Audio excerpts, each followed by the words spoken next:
all of them, they don't talk about building a Palestinian state. All they are talking about is destroying the Israeli state. This is what they are obsessed with. And until this obsession is removed, they will remain running in the same circle. And unfortunately, the main beneficiary from this is the Muslim Brotherhood and radical Islamist organizations. I mean, I can understand when I look back now at my fellow Egyptians and how they are behaving. I can understand where they are coming from, actually. It's very strong indoctrination against Israel. So how did you end up changing your mind, or did you? I mean, what made you question maybe these people aren't actually our great immortal enemies? Oh, thank God. Yes, I changed my mind, of course. I grew up believing all of this. By the way, I thought this is the truth because I didn't see any other truth. Until I was 18 years old, I was an undergraduate student, a freshman student in Cairo, or a fresh woman, like I want to call it. And at that time, it was the time of the second intifada. It was a big deal in the region, as you know, Emily. Like protests everywhere, especially in Arab countries. Like I mean, and ironically, they were tolerated by the regimes then. The regimes that wouldn't allow any type of protesting at all. They would welcome any protests against Israel at that time. So on my campus, there were protests happening every day against Israel. And later on, of course, I learned that the organizers of these protests are the Muslim Brotherhood, which is very interesting given the link between the Muslim Brotherhood and Hamas, and that they have always been on a mission to whitewash Hamas. And these protests were fueled actually by footage from Al Jazeera, Qatar, which very similar to what we're seeing now happening on American campuses, European campuses, and so it's like a deja vu moment for me, honestly. So I was 18 years old, very, very naive, thinking, believing everything they have told me, and something cool is happening on campus, which is protesters. So I joined the protests. And after about 2 months of participating in these protests, and so something major happened. In one of these protests, the organizers, the Muslim Brotherhood, wanted to make a show. So they decided to burn some flags. They started by burning the Israeli flag, then the American flag, which was really a big question mark for me. I didn't know why they are burning the American flag. And then see how naive I was. I mean, at that time. Then they burned the Egyptian flag. And this for me, exactly, you see how your reaction is? This was my reaction. This was like, something's wrong here. These people cannot be good people and at the same time burn my flag. We grew up learning that the flag should be respected, must not be insulted, and they are burning it. And why they are burning it? For Gaza? I mean, why would I care for Gaza? I care for my country. So questions started to come into my head, and at that moment, it was literally the moment I got out of the ideological box I was stuck into my whole life then. I took a step back and I decided to educate myself about everything happening around me, starting from my own religion, Islam, and how it is different from Islamists, political Islamists and radical Islamists. And then I studied a little bit of Judaism and I learned about the core concepts of Judaism. And honestly, I tell you, I fell in love with Judaism, especially its emphasis on this life, because this is exactly what I believe in. Emphasis on making this life a good place, not waiting for an afterlife, not destroying this life for some afterlife that we don't know how it is going to look like. So I love this in Judaism. And I embraced this actually as part of my personal ideology until today. And also, I educated myself about this big monster that they called Israel and about the geopolitics of the Middle East. And I came to the conclusion that Israel actually is simply defending itself, defending its existence. And there is no logic behind what's happening against the Jewish people. And this hatred towards them and this strong anti Semitism that, in Arabs don't like to call it anti Semitism under many claims, but it's Jew hatred, clear Jew hatred. And also, it was my first time to learn at that age that there were Egyptian Jews. I didn't know before that there was Egyptian Jews in Egypt. I thought we are only Muslims and Christians and that's all.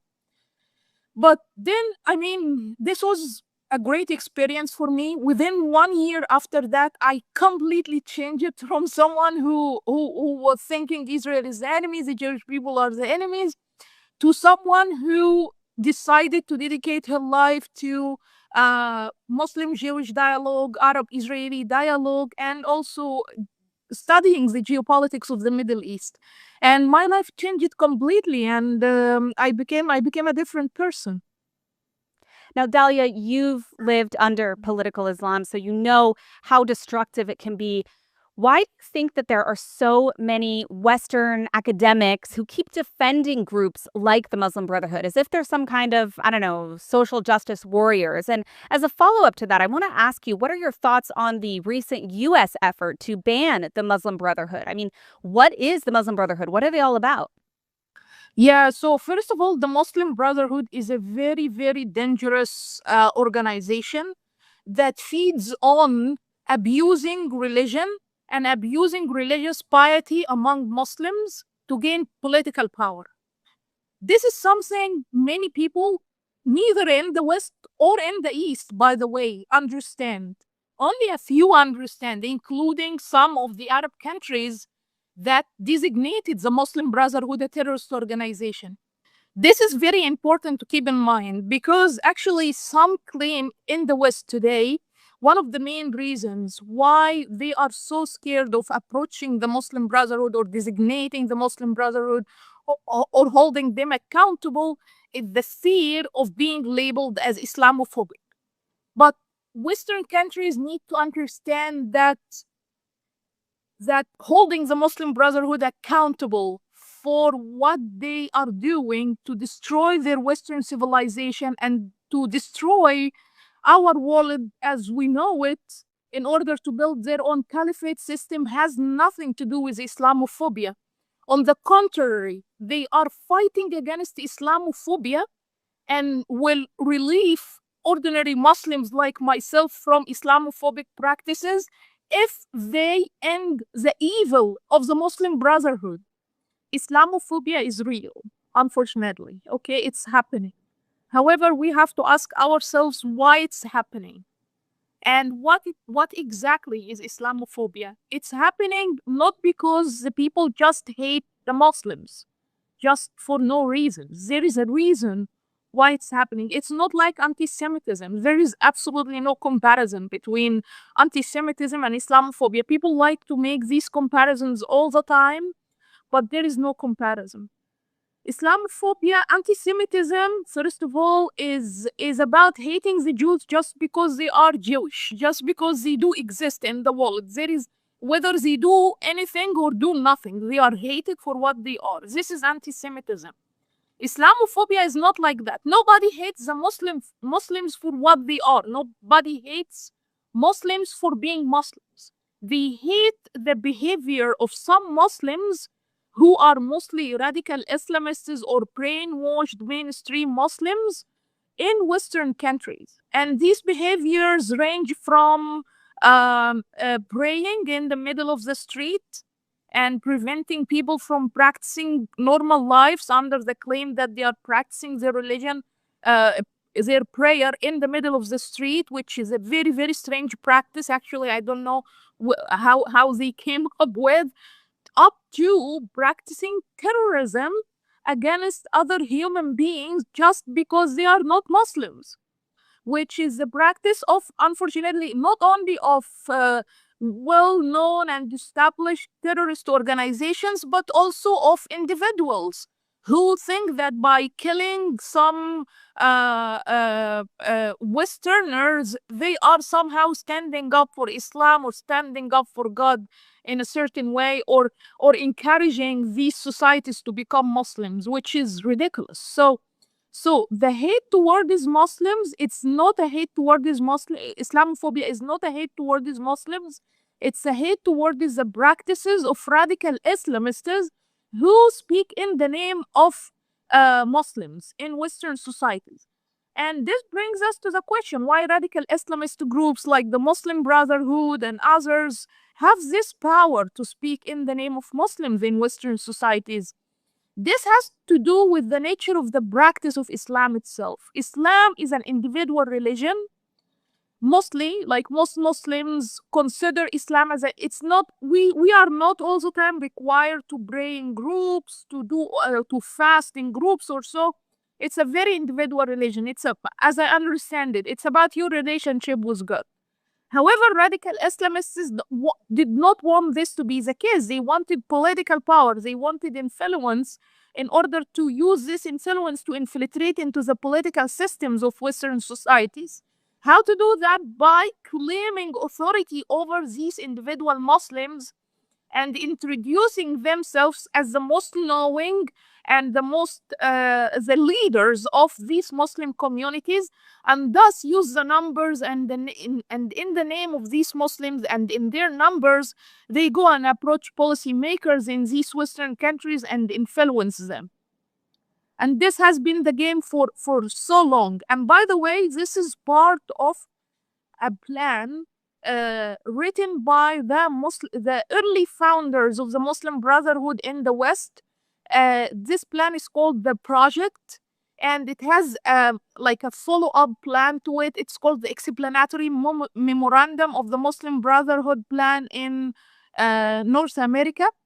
And in both documents, they speak about infiltrating the West through exactly dominating Muslim minorities. And guess what is their tool in dominating Muslim minorities and rallying support to their evil ideology in Western societies from among non-Muslims? Guess what it is? I would guess the universities. No, the Palestinian cause. These days, the same thing. Yeah, exactly. So it is the Palestinian cause, the so-called Palestinian cause, which means different things to different people. If you say, for someone in the West, when they hear the word the Palestinian cause, they think it is about giving Palestinians rights, about giving them a state or so. But the reality is, for those who are fighting for the Palestinian cause, including Arabs, including the majority of the Muslims who are adopting this, including even the Free Palestine movement we are seeing like all over the West today, all of them, they don't talk about building a Palestinian state. All they are talking about is destroying the Israeli state. This is what they are obsessed with. And until this obsession is removed, they will remain running in the same circle. And unfortunately, the main beneficiary from this is the Muslim Brotherhood and radical Islamist organizations that use this for their advantage, of course. Now, let's talk a little bit about Gaza. We know that Egypt has kept Gaza at arm's length for decades. And as you know, people love to shout about Israel, but they never seem to ask why Egypt doesn't help Palestinians, even with a 10-foot pole. What is the attitude of Egyptians toward Gazans? I mean, is there more that Egypt should or could be doing?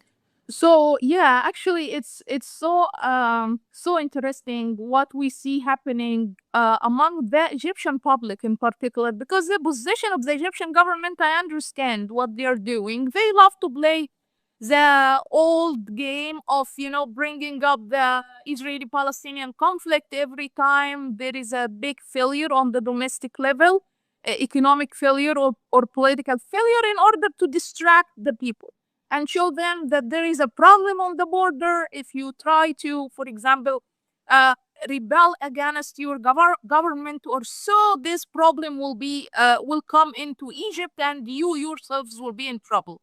So I know the game that the government is doing. But the general public, when we look at the general public, I wouldn't say they are having a state of hypocrisy, but actually, I believe it is genuine schizophrenia. It's really schizophrenia. Where it is coming from, one side has to do with the indoctrination they grew up having, from the Nasser era to the Islamist era later on, when the Islamists were the ones responsible or having the bigger influence on the general public. The Palestinian cause remained the main topic. They relied on, or they have been indoctrinated with, you're responsible to fight for your Palestinian brothers and sisters. They are dying. Israel is killing them. You have to save them, and so on. So they grew up believing that they have this responsibility. They have this duty towards the Palestinians somehow. While so ironically, they don't have the same duty towards the Sudanese on our southern border. They don't have the same duties towards the Libyans on our western border, but it's only towards the Palestinians. I don't know why, but this is how we were told. So this is one half of the schizophrenia. The second half of the schizophrenia has to do with the lesson that they have learned over years, that when Palestinians move in masses to any other territory, to any other country, they wreak havoc in this country they move to. This happened with Jordan, this happened with Lebanon, and they know that the Palestinians are troublemakers by nature. They are people who were raised on this idea of martyrdom and victimhood, and they adopt violent resistance as their identity and ideology. It has become their identity, actually. Think about it for a moment. Violent resistance, the use of violence, has become part of their identity, to the extent that a mother would be willing to give away her child to die in the ranks of Hamas, just because she believes she's doing something good by letting him fight against the Jews, who did not hurt her. By the way, these Jews could probably have maybe cured her from diseases, or cured one of her relatives from a disease, or provided her with aid during COVID-19 or whatever, but still, she's on a mission to make babies and send babies to the ranks of Hamas in order to kill the Jews. This is dangerous if being exported to Egypt or exported to any other country. So Egyptians understand that. So they care for their national security, but at the same time, they feel that, we have the duty to protect our Palestinian brothers and sisters, but also our national security. We want to live in peace. We don't want this problem being imported to us. So they are living with this internal conflict all the time. That's why you will see these contradicting positions being taken by the people, the government, and also the military.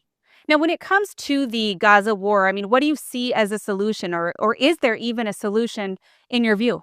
So actually, I'm very much pro what's happening right now. If we look, we have given Gaza is very complicated. Gaza in particular is very like this 360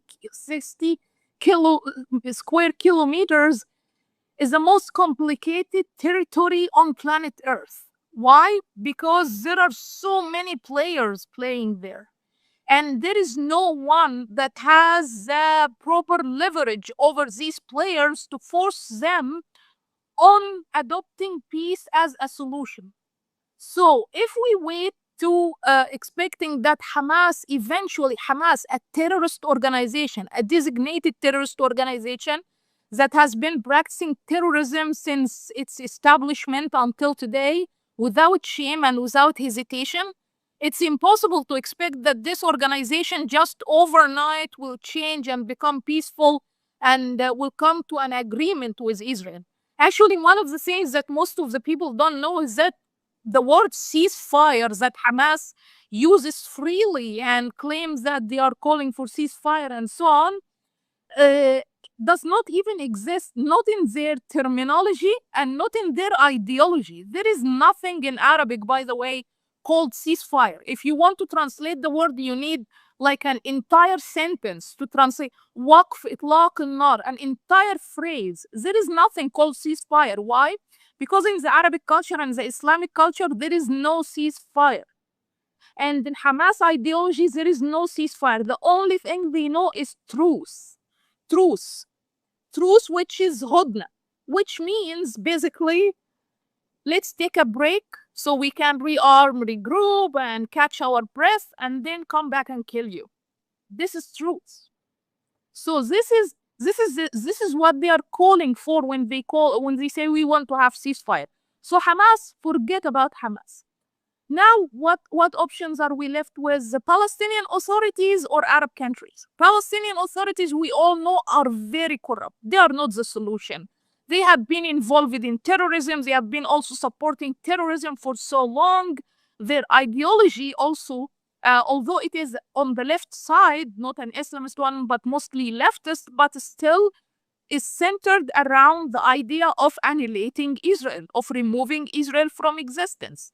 Yes, they are willing to do political maneuver, like from time to time, in order to preserve their seats and so, but actually they don't need it. They don't need to live in peace with Israel. And we saw the Oslo agreement. I mean, it was a historical moment, a great moment for first establishing a Palestinian state, second living in peace and bringing the Middle East to peace.